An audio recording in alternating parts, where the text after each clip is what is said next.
All right, let's do this. Are you ready to read new literature, to talk about taboo topics, and to get to know me on a personal level? Well, that's what today's video is about. I wanted to share some personal updates and invite the new trajectory of our work together. This is going to affect our relationship. It's going to either excite you or it's going to make you feel a little repulsed because you may not be ready for the information just yet. Whatever it is, I hope that you can hold space and allow everything to unfold, week by week as we talk about new topics, and you find a new version of yourself that's been wanting to express.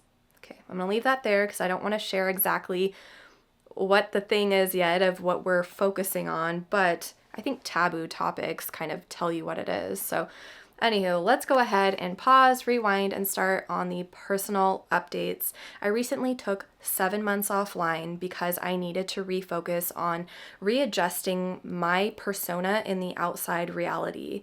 So there was simply something off internally, and I said, I feel like I'm missing something. So I thought, why not connect with myself in an active imagination and see what my future self has to say? What advice would my future self give to me right now to help me kind of alleviate the tensions within?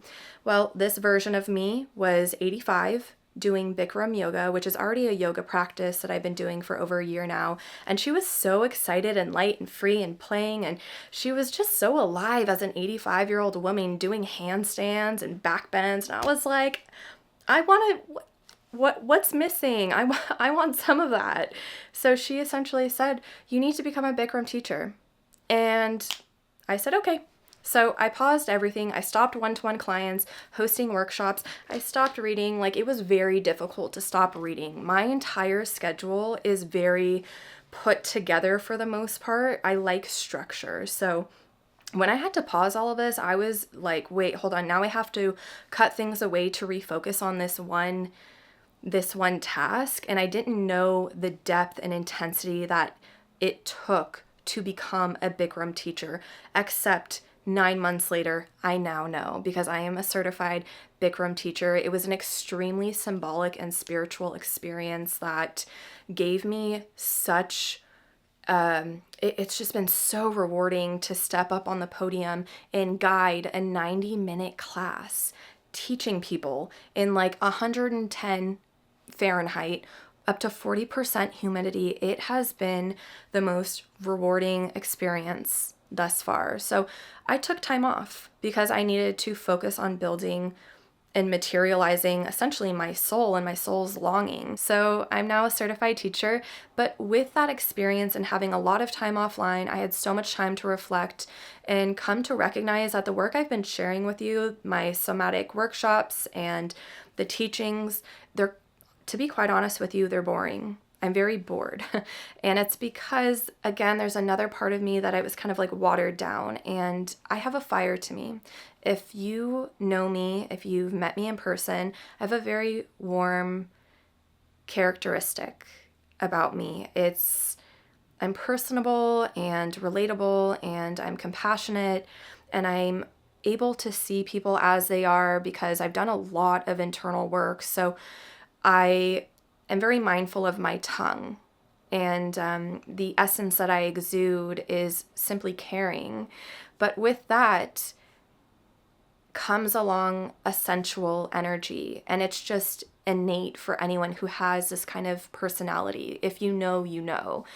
So that part of me needed to come out in this work, in somatics, and I can't really do that in my videos without me looking like some, I guess you could say, an inappropriate teacher, and that's not something really that I want to share.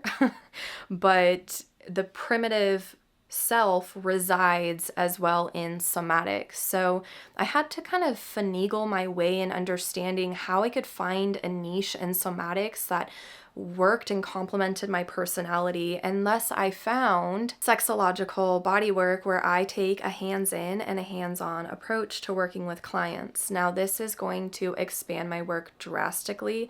I'm essentially helping people work through sexual trauma and dabble into sexual liberation, which now we're going to focus on the trajectory of our work together because we're rolling down the stream.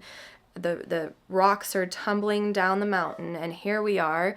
The work that we are going to focus on is sex education, and we're doing this through a psychosomatic lens. So we're addressing sexual trauma, dysfunction, and any kind of inhibiting energies around your sexuality and sensuality, but also expanding into the erotic mind through digesting the science and the psychology of desire. It's very expansive. So that's really what I want to bring to light here, is that we're exploring more than just sex, but we're kind of decoding the deeper meanings behind what you feel.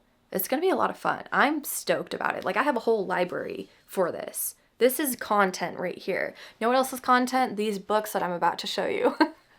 And I want to just share like a well-rounded kind of like curriculum that we're going to get into. So let me first say one, because I didn't grab the book. It's on the top shelf right there. Tantra. Looking at Tantra. We're going to look at relationships. We're going to look at male dysfunction. I do not like that word.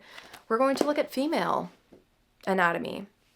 We're going to look at the SM community and how they respect the primitive self that wants to express and to not be seen as a weirdo or a creep or a pervert, but to be seen as art.